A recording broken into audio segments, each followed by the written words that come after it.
يعني هو مؤتمر ذو صبغة دولية يعني على مستوى وزراء الخارجية. فهناك طبعا اهتمام دولي الآن بسوريا.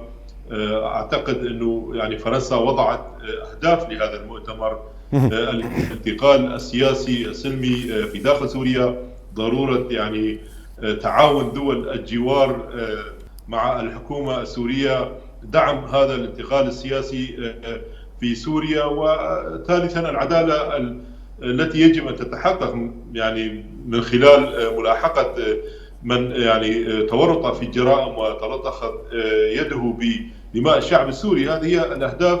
أعتقد أنا يعني أنه الحكومة السورية أو العديد من الأطراف السياسية خارج هذه الحكومة الانتقالية أيضا يرنون إلى دعم دولي فيما يخص الحوار الوطني الداخلي السوري، فيما يخص يعني توطيد عملية للانتقال السياسي السلس، الاعتراف بكل القوى السورية الداخلية.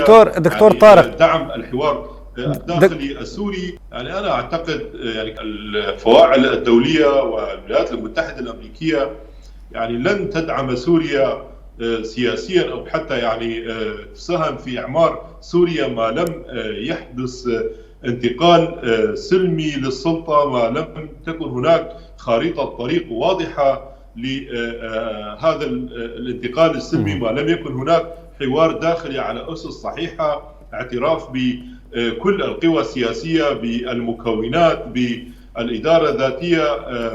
يعني شيك على بياض لن يمنحه أحد للسلطة في دمشق. فالآن الكل يترقب. نعم، شاهدنا هذه اللجنة المصغرة ذات اللون الإيديولوجي والفكري الواحد يعني المكلفة بتحضير للمؤتمر الوطني، مؤتمر الحوار الوطني السوري.